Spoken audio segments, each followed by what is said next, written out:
Hello, everyone, and welcome back to the Pixel Forge podcast, episode 23. And gosh, yeah, it's been a long time.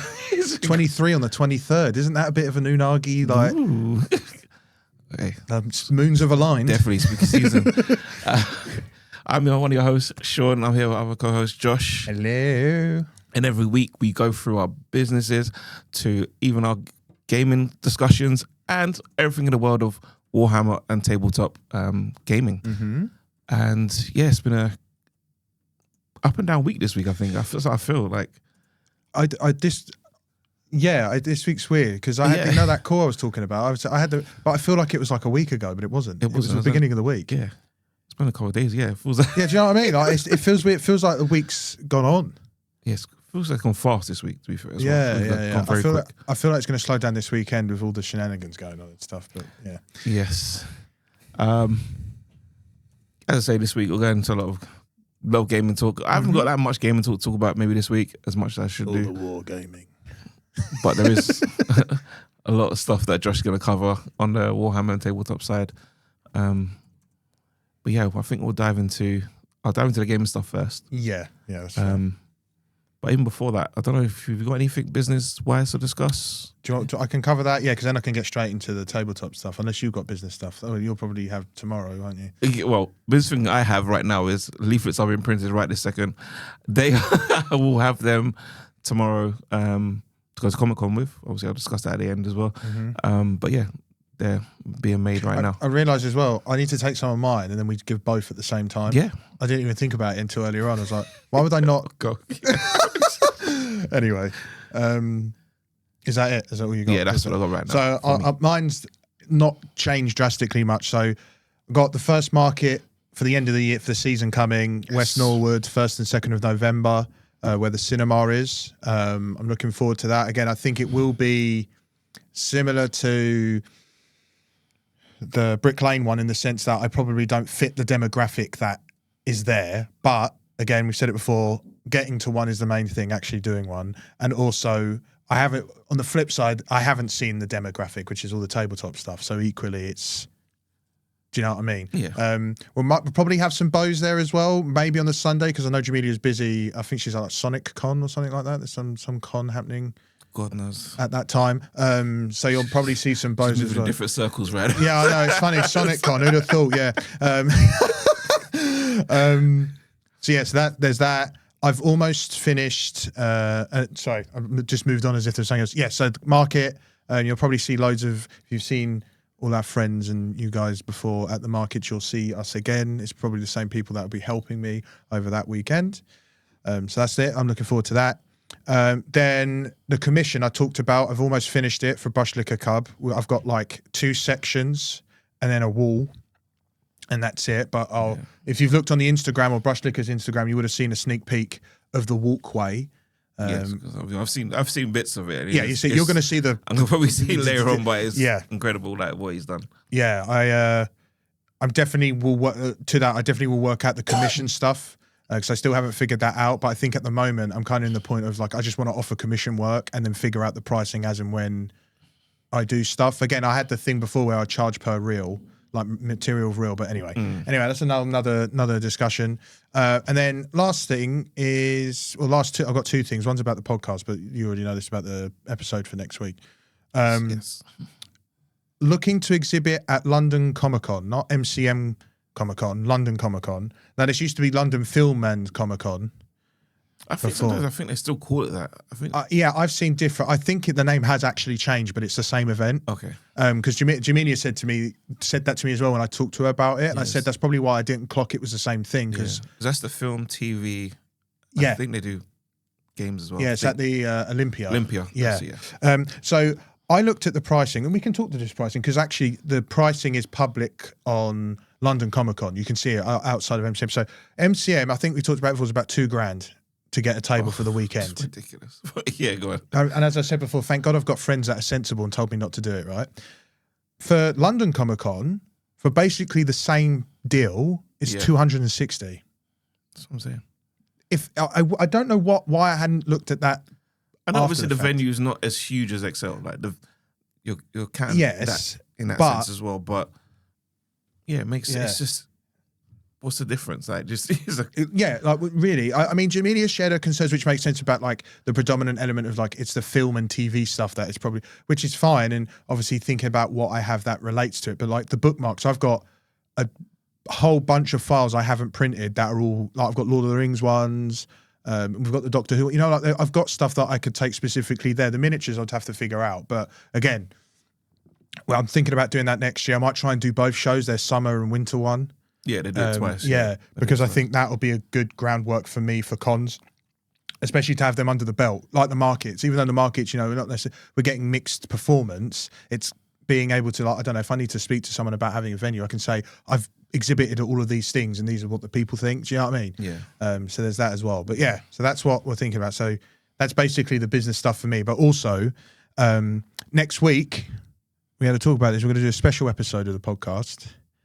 Mix it up a little bit. Mix it up a little bit. Yeah, it's going to be a Halloween special, but it probably won't be that much Halloween stuff. Yeah. We were just talking about it. We're going to do, and it's a video that I saw online, and it was John Berthnell and who played Batman? What's his name? Ben Affleck. Sorry, I don't know. I forgot that. They did like this question thing where it was like your GOAT. So it'd be like, what is your GOAT movie director? And then obviously they talk about it. So I thought it'd be actually a good way to switch the pace up a little bit for us. And we'll probably, that episode, we won't necessarily have our usual format of like me having the 3 models or Sean having the gaming updates, but we're going to just it's more like a conversation. Like, get to know us a bit more as well. Like there's more people following than when we started. Do you know what I mean? So I think it's a good time, and it'll be a good video to put up on YouTube as well for us. I think it'd be a good way to, you know, mix it up a little bit. So yeah, next week there'll be a special episode. Look out for that. I hope you're excited. We are. I am. Yeah. I think it's going to be good. Because as I said, it's just going to be, you're going to learn more about us, basically, which is always helpful. That's a good thing. Yeah, do you know what I mean? So yeah, that's it. So that's all I've got business-wise. All right. Podcast. Yeah. We'll transition into the gaming stuff now. As I always start, and I've always started with this, what have you been playing this week? What have I been playing? What have I been playing? What? I mean, I've been playing one thing that had me jumping around the flat. Yep. Well, I'll get to that in a second. Keeper, we talked about. I streamed it earlier on. If you watched the stream, we have very mixed opinion on the game, but all in all, the game is enjoyable to play. It's just we have 2 differing opinions, which is fine, by the way. It's also fine. And I think it got better towards the end. Yeah. I'd agree. Yeah, look. I would agree. You say your opinion. So yeah, Keeper's, and 100% did that was easy, 100%. I just had to go back, it was fine. Battlefield 6, obviously, I can't put that game down. I can't, it's just, I can't envision a world where I won't put it down, especially when COD comes out, just to make the point. I can say what I'm playing, but I can't talk about it. I'm in the closed technical alpha for Marathon, which I was very, as I said, I was jumping around the flat because it's pretty significant. It's Bungie's, I guess, this is what I said to Sean, in fact. I was saying, like, I'm interested to play it because, one, it's the game that's potentially going to stop Destiny, in the sense of, like, they might stop development of Destiny when this... Maybe, yeah. Do you know what I mean? It could be. It very well could be, because it's their... But Marathon is their game through and through, right? Mm. But also on the flip side, I'm also interested in seeing it from the angle of, is it actually going to do anything that impacts Destiny? Okay, yeah. Do you know what I mean? So I've got 2 angles. Obviously, I want to play it because it looks good and all that, blah, blah, blah. But, yeah, I'm just excited to play it. Obviously, it's a looter shooter. Everyone knows that. The art style's wicked. I love it. Very, what did I say it was? It's very Blade Runner. Blade Runner. It's got a very Blade Runner theme. But yeah, it's really cool. And I'm sure once the NDA stuff stopped and I can talk about the game and all its aspects, and, you know, I can give you a bit of a better buzz. Yeah, man. Looking forward to hear that when you can talk about it more. 100%. What have I been playing? Same thing, Battlefield 6. Dailies, challenges, everything. Just non-stop at the moment. Absolutely loving that game. Keeper, like I say, I finished that last weekend when it came out.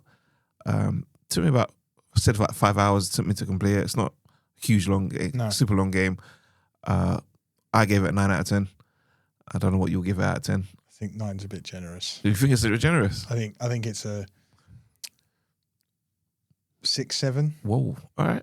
That's what I'm saying. Everyone different opinions. Yeah, but like, because me and Sabrina do the food rating thing. You know, you rate the restaurants and stuff. It's a good 6 and 7. It's not like, you know, like an IGN 6. It's got too much water. It's just, it's an average game with some really nice looking elements, environments and stuff like that. So I would put it in the 6-7 ballpark. But I think outside of that, it's 100G. It's 1000G, ain't it, mate? It's very quick for 1000G, 100%. But yeah, I really enjoyed that game. Story, like I said, the visuals, everything like that was just amazing. Like even when you was playing today, just now on the stream and using the boat party, you went to the edge of the waterfall when you see that was sick. Yeah. I got to be honest, that was gorgeous. Yeah, that's what I'm saying. The level design's fantastic. Yeah, all the vistas and everything how they made it, it's all good. I love it. I like the companionship with the I guess it's not, you can't really call it a lighthouse because it's like you just call it the bulb at this point because of the transitions that happen. You got you're just a bulb. You're just a bulb. Like you know what I mean? It's like it's not even a whole lighthouse, but it is obviously starts off a lighthouse, but it's super fun. That and the bird, the interaction you have with that and stuff. It's all good. I really enjoyed it. Good. Yeah, I really enjoyed it. Yeah, as I said, it wasn't a bad game by any stretch of the imagination. And now I transitioned into playing Ninja Gaiden 4. Oh yes, yeah. 2 acts in. It's been all right so far. Like the combos, the movement. It's been all right. Graphics, not so much there. Really interesting. Yeah, not so much there. But all in all, I'm having fun. Obviously, getting the new moves. You unlock new moves and abilities and stuff like that. So it's been fun, like doing that kind of stuff. But hopefully, I faced obviously like 2 kind of bosses in a way, which has been quite fun. Obviously, the dodging system and everything feels a bit funny as well. Like because of that, how the buttons are. Like when you're running, like sometimes you accidentally slide because if you click in your stick sometimes, or say with the right stick as well, if you click it in, you might activate your devil trigger, like your trigger thing. Like right. So it's like sometimes. Sorry, guys. He was in a rush getting it. I was in a rush. So we haven't got our usual water supply. So this guy, I mean, don't forget, as he said, he was going to get a haircut. I don't know how he was going to fit that one in, but he was. So there we are. The trim's always on. But next week I might look a bit different. But yeah, Ninja Gaiden 4. I'm enjoying it so far. So I'll give a rating on that very soon when I finish that as well. But yeah, onto the news. And I think the first one we're going to talk about again, Battlefield 6 Season 1 is on the way. That trailer was sick. Oh, even the way the music cut on certain, but it was just bliss. Absolutely love it. The golf caddies. It's going to be so... I'm going to be so gassed. Wherever we play, I'm going to be gassed. So, obviously, if you don't know, Battlefield Battlefield 6 having seasons. So, Season 1 is happening on the 30th next week, isn't it? 20... Was it 30th? I thought it was the 28th. 28th, sorry. My bad. I'm literally just all over Remember, he was going to get a haircut. 28th. So it's coming out very soon, next week actually for us. Yeah. We're going to have Blackwell Fields, which is a new gigantic like style map. It looks like, I was going to say San Andreas, in GTA 5? Yes. There's that section where the casino is now where it had all like the oil. Yeah. It looks like that, but just a massive map. That's the first thing I thought of was that. I can see that now. Same in San Andreas. First thing I thought, that big oil field it has, that's the first thing I thought of. It's so sick. Well, it's set on an air base in California, where obviously landing air vehicles are going to be like crazy in that map, by the way. I think all the maps are US, aren't they? Yeah. Also in Season 1, coming as a Strike Point, which is a new game mode, is a 4v4 as well, which is going to be fun. What, 4 players or 4 teams? 4v4, no, just 4v4 players. That's it. Okay, yeah. Cool. Yeah. Okay. And it's basically, I was going to say it's like search and destroy because you only get 1 life per round as well. So you only get 1 life. Yeah. Okay. This should be interesting. I like a bit of search and destroy. Also, you're getting new weapons, so like new APC, new SQR 300 carbine, mini fixed sniper rifle, GG 22 pistol, and obviously attachments and everything going to, for all them and everything that's going to go crazy. And skins as well, isn't there? Yeah, it's going to be all skins and attachments and everything. It's going to be. I've already seen people complaining as well. It doesn't matter. I don't care. Yeah. Hey, it's not, to be honest with you, most of these games sometimes, it's like Halo and stuff, it's not about the cosmetics, because you don't really see them. Like, when you're making characters and stuff, you don't see your character. unless you see it for an animation when you die and you're just lying there. Like that's the only time you're gonna see your character. Do you know what I mean? Or sometimes in games you walk past the mirror, ooh, I see my character. That's it. You're never gonna see a character. Fair enough, the weapon skins, you're gonna see the weapon skins because it's right there in front of you. But apart from that, I'm not really fussed. As long as I'm playing the game, shooting, doing what I have to do. Yep. That's the objective of the game. Yeah. So yeah. That's coming next week, so look out for that. Obviously, we'll let you know how we feel about that. Obviously, when we play probably, it. To be fair, we'll probably do it. I think if it's the 28th, what day is that? What day is the 28th?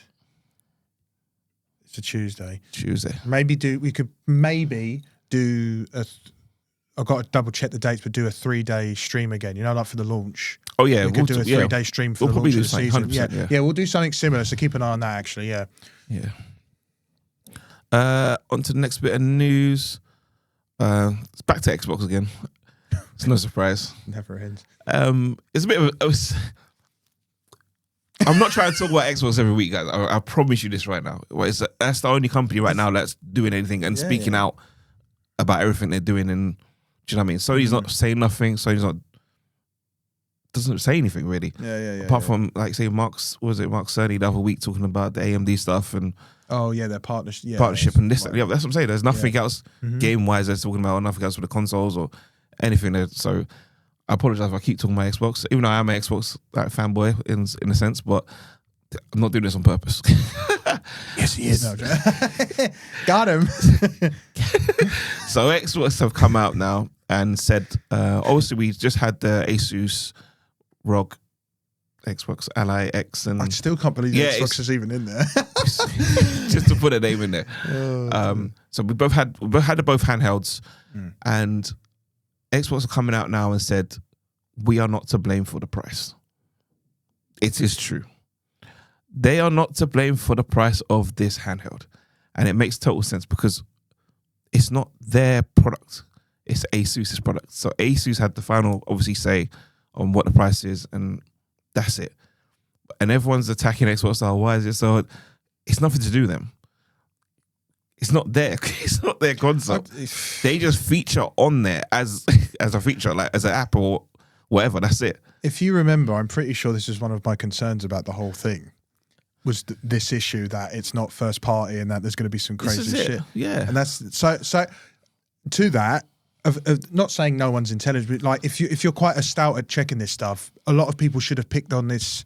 That it was earlier. I'm not justifying the price because I think it is, especially for the US, it's crazy. But knowing it's not a first party product, you should have known it was going to be some. Like I said, I'm sure we talked about this the first time we even brought up the ROG Ally.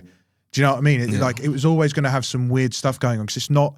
That's why I'm disappointed. There's no first party in-house handheld, because then it would be different. Like the whole thing would be different. That's what I'm saying. Do you know what I mean? That's what I'm saying. But I was talking to one of my other friends about this the other day because I think that this is like a test for them. I like the Kinect.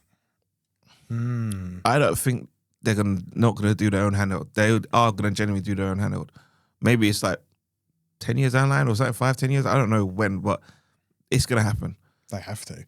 It's gonna happen. And obviously going off of kind of the two handhelds, we're kind of getting a glimpse into the future of what Xbox is going to be. It's going to be PC based. It's going to be some kind of PC, like high end. They already said they wanted to do it when the Series X generation was announced. Not even the Series. When the Xbox One X generation was announced, they even talked about it there. They did. They said that they wanted hardware to be PC focused. And ship out almost like PC, you know, like like any PC company. It's just like a concept. You have a PC, it's out for 5 years. Oh, the hardware's got better. Let's give them a new. That's what they want. They just want to generate PC hardware. And they talked about this during the One X, and then the Series X came out, and everybody thought it was that, and it's not. It was that series. The Series generation isn't the console they talked about after the One X. It was just the easiest thing at the time because they had the deals with AMD and stuff, which is all that hardware. But they have always planned to have PC first hardware, not console. Because I was being pedantic the other day. Consoles are PCs. Yeah, all of that stuff's a PC. A DS is a PC. They're all computers. Yeah, it's just the name. That's Do you get what I mean? I'm being pedantic now, I know, but anyway, they've talked about that, so I'm not surprised that they're rearing its head again. Yeah, because they talked about it 2 generations ago. Yeah, because they have gone on to say that their next console is going to be very high end premium. Yeah, so it'll be a PC. Where you're seeing this, the handheld now for them in America, obviously being 1,800 over here. The next console, is going to be over 1,000 at least. You're looking minimum start like over 1,000. So just be on the lookout for that. I know it's gonna. If they're do the same thing like they're doing with the handhelds right now, they're gonna add the Epic Store, the Steam stuff. That's what they teased. I mean, they teased it. Was it last year? I think they put a picture out of an Xbox dashboard which had the Steam there, yeah. I think and then they removed it. Yeah. They removed it. Well, I mean, I can't remember if it's public knowledge, but I'm going to say it anyway because it doesn't matter anymore. Their hardware teams for Xbox are all under Surface. Okay. Surface manufacture Xbox product. So why would they not develop a computer? This is it. Because Microsoft are very much of like, again, I talk about this from some experience. Microsoft are very much like, they prefer the ecosystem to be one sort of thing that branches out to everything else. So if they make a PC that's specifically gaming but does Surface stuff, they would much rather that than just having a console. And I think what will happen is, and again, we've talked about it as well, Phil Spencer will go. Yes. He will become irrelevant, unfortunately, which he already kind of has. He's drifted away. Right. Look at the last few posts. It's all been Sarah Bond, mate. Yes. Because what's going to happen is he will vanish, just like they did with Panos when it was Surface. Panos was the godfather of Surface, and they got rid of him. And he left, I guess. It depends on how you look at it. Phil will go. He's a godfather of Xbox. He will go. He'll be gone. Xbox will be fizzled in to Surface probably. Or, they will create a product line that's singular. And Sarah and Matt Booty will be the top two of that. I predict that now. That's exactly what's going to happen because that's exactly how they did it with us. All that stuff. That's how the changes work. They just consolidate. Yeah, they're just trying to shrink as much town as possible. Yeah, which makes sense to an extent. So be ready for more layoffs, my friends. I'm telling you, there's going to be. There's tons coming. There's definitely going to be more. But yeah, hopefully, I don't know what the new console will look like, or maybe people are rumbling saying as well like. The next console they do might be kind of their last one, maybe, because if they're making a high-end PC, very expensive, like best power specs and whatever, is that going to be their last one to go out on? And you know why that could even more be fruititious? Why? Because Phil Spencer's leaving after the next generation of consoles. This is what I'm saying. And as I said, there's no point having him if there's no Xbox. Matt Booty and Sarah Bond will be consolidated into one singular product line, and that's it. There'll be no more Xbox as we know it. I'm telling you. I tell you that from experience of that business. I'm telling you. It could be a sad day. It's going to be a rough time. It's going to be a rough time. Let's bring a tear. Yeah. But anyway, that's all doing good. It's a brighter future on the other side. It's always tougher before you see the next positive outcome. So we're going through all this turmoil now. At the end of it should be hopefully something that's good. Yeah. All right. I'll move on to the last two little quick tidbits here. The mouse PI for hire game. Remember the mouse, the black and white shooter, Disney style shooter? Yeah, it's been delayed. So it's 26, isn't it? Yeah, early 26. Oh, it is early. Okay. That's what it says. I'm so upset. I was waiting. Well, that's what they said anyway. So we don't. I've been watching that. I really. I know. I was so ready for that. I actually want that game as well. But yeah, they're targeting obviously. They was targeting late this year for it to come out, but obviously now it's been pushed back. So be on the lookout. Early 26, I guess, for that. I don't know if you've got it there. Do you know something else that got delayed? I think it only just been announced as we were getting here. No, I don't know. Elden Ring. There's a new edition of Elden Ring, the Tarnished edition. I think it's going to have all the DLCs. They've delayed it till next year. Oh wow! And it was meant to come out this year, apparently. There's another one. Yeah, loads. And the last little thing quickly for me. Pokemon, the TCG Pocket game, mobile game what I play, absolutely love it. Just announced a new set coming out on the 30th of October, which is called Mega Rising.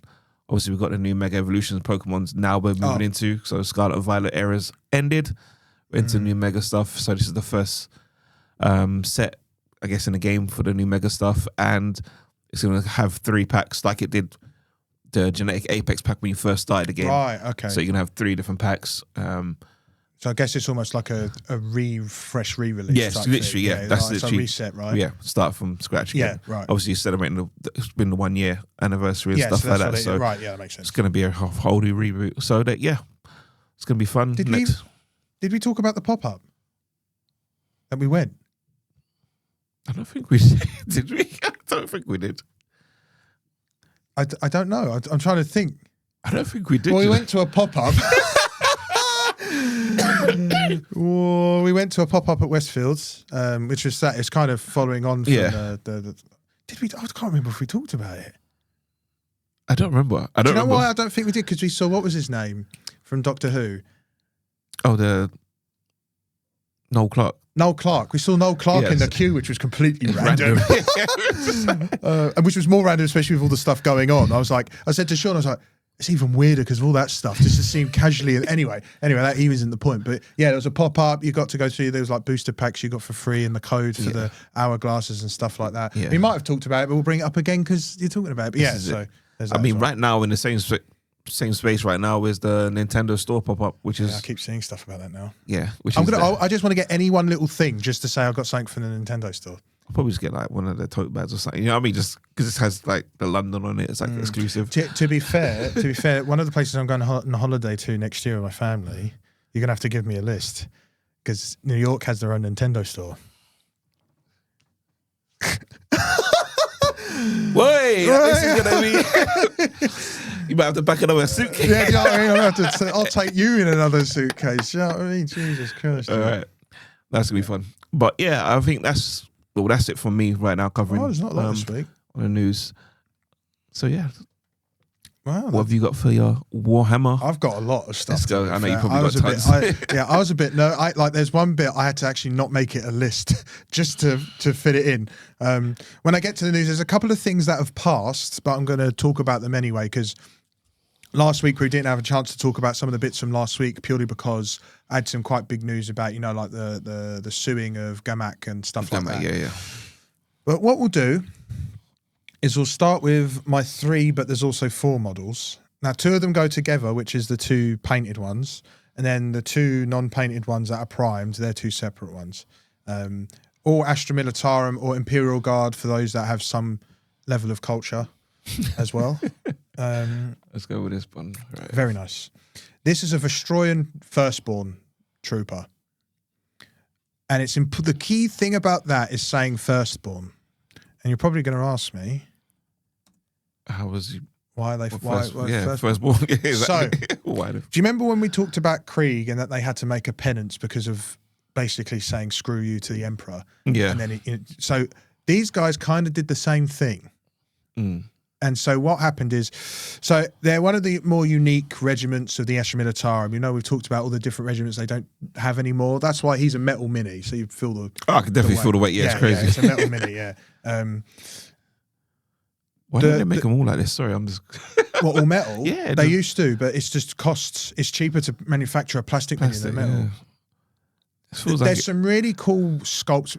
Personally, some metal stuff isn't great to use because it's harder for you to, like if you get one and there's a little odd bit that you need to fix, you can't just scrape it off like you can on plastic. Yeah. So metal can be a little tough to work with, but some of the sculpts, when you see the other models, they look so good. But even painting over time, would that like fade? Yeah, it'd have the same effect as plastic. Okay. I see. Yeah. Yeah. Do you know, it's got pros and cons. Some people like it just from the nostalgia piece. Yeah. I've got a bunch of metal stuff because I do equally like some, like this. I'm not going to spoil the name. That trooper that isn't painted in them, they're all metal because they don't manufacture plastic kits. Oh, okay. So I have stuff, and Chris gave me a Space Marine Command Squad, but I think I showed you like the old one that's in metal. Yeah, you saw me. Do you know what I mean? So that there are reasons, and I think I've got like a metal Scion, metal Scion. One of the walkers. I don't know why I've Sentinel walkers as well. But yeah, metal's cool. So, Vestroyan Firstborn. The reason Firstborn is emphasised is they exclusively draw troops from their firstborn sons. Oh wow. And I say sons because Vostroyan's quite an old regiment. I think now in the current game it would be any firstborn child. But this specifically now is Firstborn Sons. It's an industrial world called Vostroya. They're Vostroyan. They've got very much like Prussian, Russian I was about to say themes. the Russian. The planet, I'm pretty sure, is quite wintry as well. It's located near halo stars. Ooh. And so they're, do you know what I mean? Can you imagine? Crazy. And as I said, their service and the reason why they give up their firstborn sons is a penance for the planet's refusal to support the Emperor during the Horus Heresy. Now, we've talked about the Horus Heresy before, 30k, how crazy that was, and all the, that's got a whole like 20-book series. And that their shame in doing so, because obviously we know how that Horus Heresy went, the shame in doing so, they had to vow that every firstborn would serve the Emperor's armies, no matter what. There's always that's their tithe. That what they give into that. But they still look good doing it. They're clad in ornate uniforms, fur, lots of fur, the bush helmet. They got a lot. Like if it's paint, there's a lot of. You'll see it on the picture I share, but there's a lot of like brass. It's like reds, brasses. Like their weapons, they have like the rifles have like a wood stock on the back and stuff like that. And that the way their fighting style is very much like honourable and old world pride. So, like old knights, like pride in being as destroying in the Emperor's army and stuff like that. And some of their specializations is urban warfare. You expect so because it's an industrial planet, so urban makes sense. And they specialize in a lot of heavy equipment. If you've got a Vostroyan equipment now, it's a lot of older heavy weapon kits. But yeah, that's what they specialize. But yeah, Vostroyans are pretty cool. One of the few regiments, again, like the Krieg, one of the few regiments where they've basically screwed up, so they have to help through penance, not so much that they're willing and fighting to go. Do you know what I mean? Okay. So, yeah, that's the Vostroyans. Very cool. Let me grab. I'll go back and forth for me. I know these two are together, right? Yeah. Ooh. There's two there. So one is an Imperial Stormtrooper and one is a Militarum Tempestus. I'm guessing that's a Tempestus. No. Oh. Wow. Okay, right. So before I get into the details for both, the Stormtrooper is the precursor to the Tempestus Scion. So the Stormtrooper was the initial, I guess, what Scions ended up becoming. Okay. Or the other way around. So the Scion is the modern age Stormtrooper, basically. The Stormtroopers give off like SAS theme. I think it's just a beret. The beret, you know what I mean? That's what it is. And some Scion models, you can still get the beret on them. So they do still the Scion kits do still call back to their origins of this kit. Okay. This has got a beret on it anyway, so. Yeah. Oh, there you go. Yeah. I didn't even plan that. That was a luck out. So Imperial Stormtroopers, they're elite soldiers of the Imperial Guard. Again, it's now the Astra Militarum. They specialize in the academies they specialize in was the Schola Progenium, which is another I told you the commissars have a specific scholarship school they go to. Okay. Same thing. They have carapace armor, but you can see they have like cloth tactical clothes on for the Stormtroopers. It's not got all the big armor like the Scions do. And they're armed with hot shot las guns. Their kits, I don't recall, had much variation other than having the weapon they had equipped.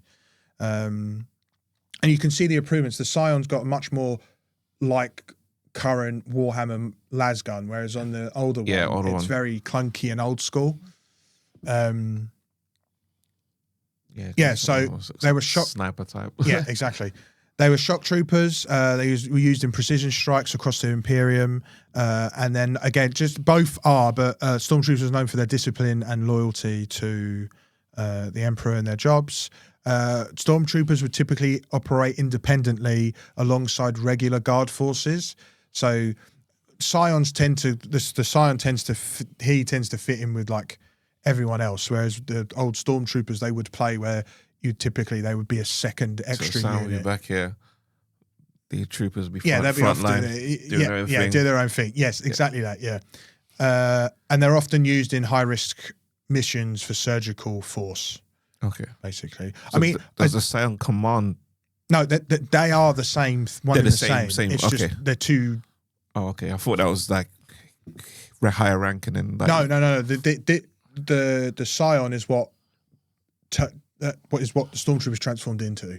Okay. Yeah, it's just a modern take on it. And then just evolved. Yes, and then the Tempestus Scions. So yeah, they replaced the Stormtroopers as the formal elite of the Astra Militarum. They retained the same training and gear and all equipment. I mean, their gear looks a bit more like clunkier, where they've got a bit more like armor on and shoulders, as you can see between the two, which I think is more a limitation and idea of the time more so than it was specific. Because even like the backs. Sorry, the backs, you can see like it's basically the same thing, but this is just massive. And that's just kind of limitations of the time of manufacturing, I think, more than anything else.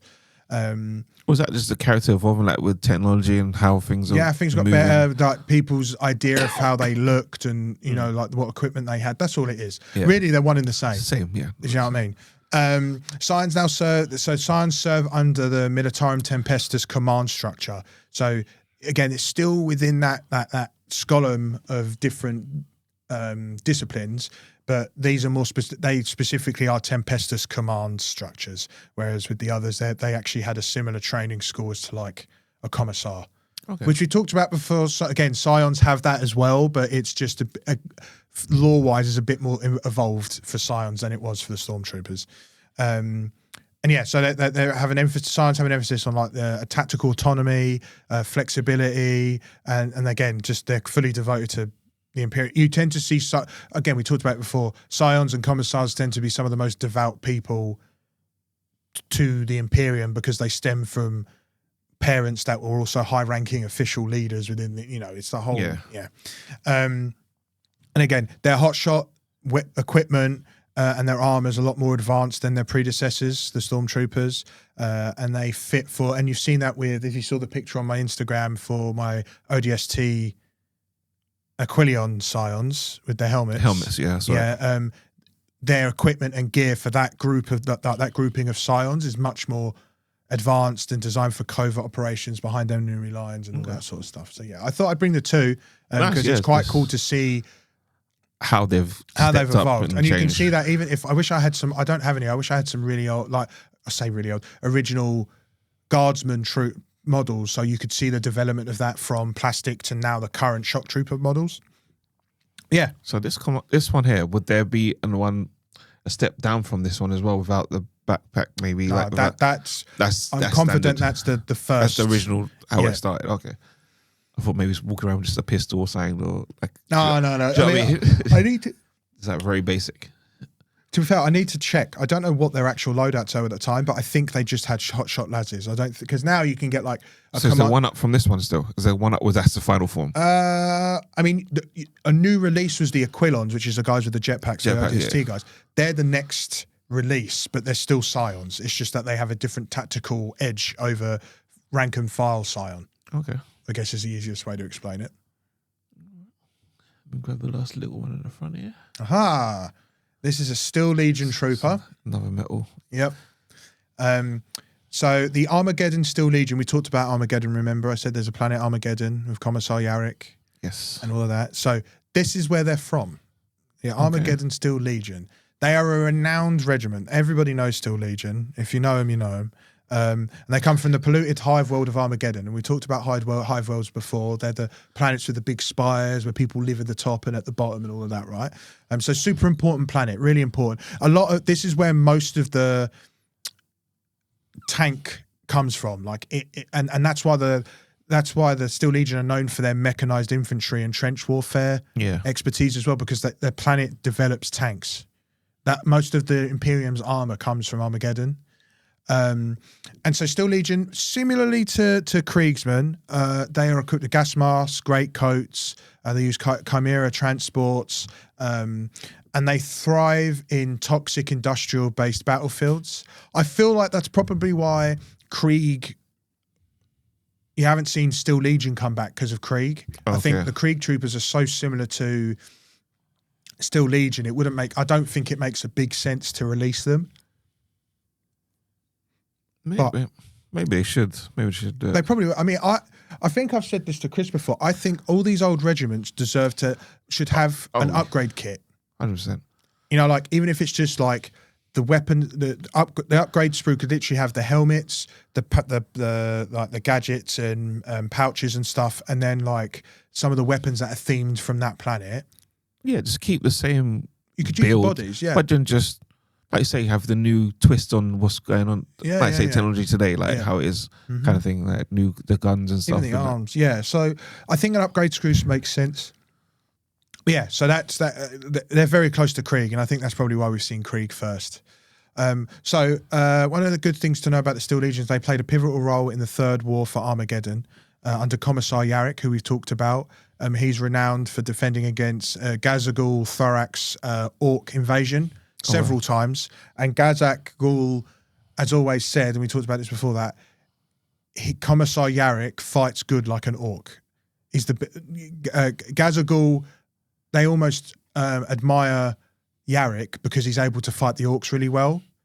So they tend, like, Yarrick's been caught by them several times, and Gazagul's let him go just because there's nobody else that fights better than him. Yeah, okay. So it's cool. It's just more cool 40k lord, you know what I mean? So they, and then lastly, their doctrine, like their training tends to have them use mobility, combined arms coordination, like between tanks, heavy artillery, heavy weapons, and all that stuff. And it's like also agility training, kind of. Yeah. And it's earned their nickname Ironheads across the Imperium because they just strong-headed. You know what I mean? They know how to fight conflict, basically. That's the 3 models. Some pretty cool stuff. Like it. Yes. And I've got a wee bit of news. So I'm hoping I can get through all of it. Some of it has happened before already, so I might not need to ponder too long. Too long on it, yeah. That's all right. So firstly, I'll start with the old thing. So there was a Space Marine 2 demo. What was that? Exactly. There was a Space Marine 2 demo. It ran from the 16th to the 20th of October. Okay. It was on PlayStation and Xbox Series X, and they also extended the PC version at the time of recording till today. Oh, nice. The demo. It looked like it was pretty much a full-fledged demo. All your progress carried over, all your unlocks carried over if you purchased the full game. Oh, nice. Which was also, all editions of the game were 50% off. So pretty cool. In the demo, you had access to the campaign, the first few missions. You had access to 3 operations. You had access to the PvP mode. And also, if you played the demo, you got an exclusive bolt rifle skin as well, which seems weird because why would I play the demo if I own the game? But you probably, anyway.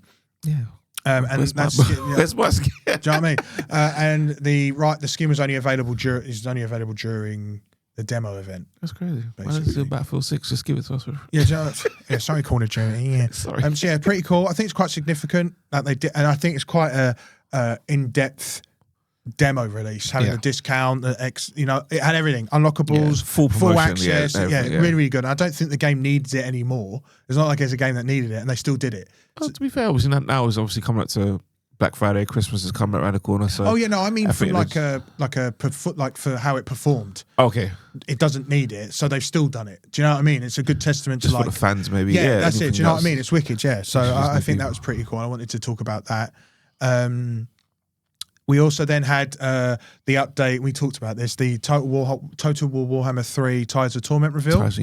A new DLC. It launches 4th of December, and it actually coincides with Creative Assembly's 25th anniversary. It's crazy when I look at a studio and it says 25th anniversary, I'm like, I'm 6 years older than... It's crazy. Crazy.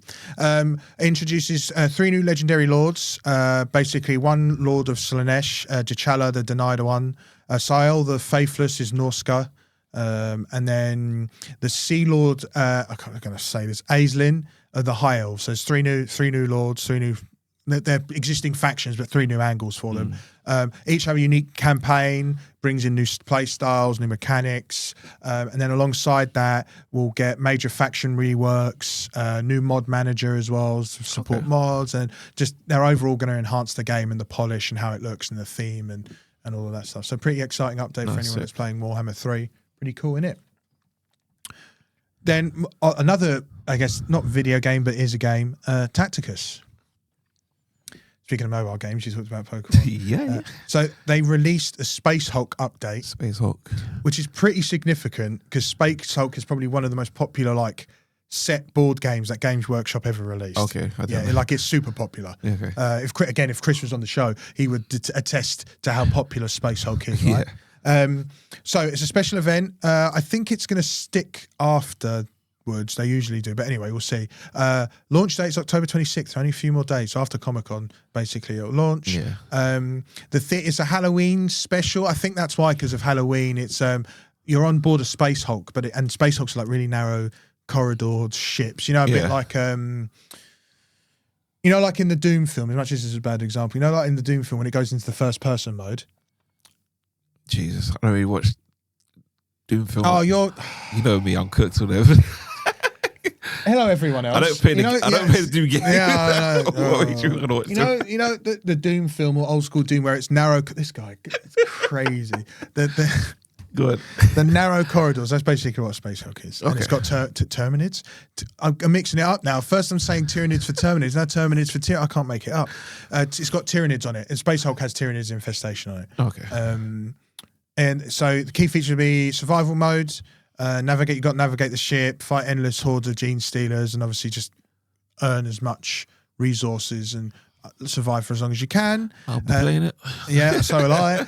There's a new character which is quite interesting. It's Tirith Caius, which is a female custode from the Warhammer Plus short for the Tithe series. Okay. And she kind of mustered a lot of questions online because there's this whole thing about female space marines and that it's not possible. A female custode is equally as surprising to a lot of people. But anyway, she joins the roster and she has all her usual custode blessed relic weaponry as well. That's pretty cool to see. Okay. Relic system, so you can there will now be more enhanced, more modifiers to enhance your gameplay and be able to strategize better with as well. And the map for the map for the event is actually going to be like a classic Space Hulk board game style. Oh, wicked. So it'll look Even like I never played it, but I want to. Yeah, it's going to look like what you'd expect it to. Obviously, it'll look better because it's a 3D game, but it'll look colours and the design will be similar to what the board game was, which is pretty cool. And again, it's designed to be narrow corridors, tight and compact. And with it, you'll get Halloween-themed cosmetics. Again, you'll get more relics. There's more character opportunity. You'll be able to repeat runs with characters and more unlockable opportunities. And there'll be a global leaderboard for anyone that survives. And you know all that comes with the mobile game. Yeah, cool. It's pretty cool. I'm It looks pretty cool. I've got to be honest. Pretty cool. Right. So this week, time of filming is Thursday, the 23rd of October. This is a big week. The Ultramarines pre-orders are up. There you go. So you know what I talked about, the new Combat Patrol, all of it. It's all coming out, all the stuff. But there's loads of stuff coming out along with it. And I originally only put the Ultramarine stuff, and I was like, I can't just do the Ultramarine. As much as I love the Ultramarines, I can't talk about everything. It's not fair.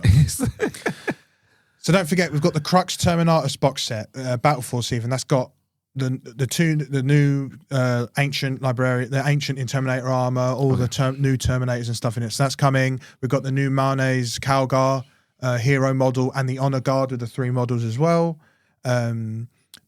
We'll have the Ultramarines upgrade sprue, which we talked about, and also the head sprue as well, the upgrade sprue for that.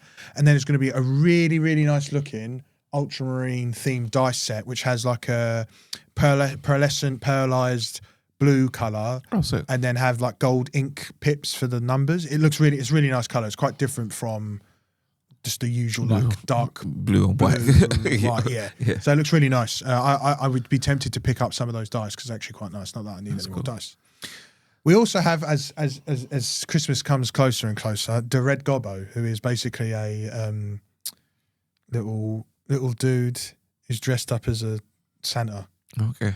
The Red Gobbo. So he's got a new book coming out called Gobbo's Last Stand.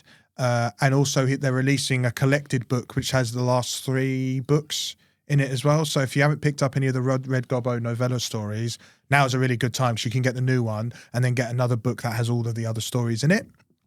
Along with that, as they do every year, we're getting a new model.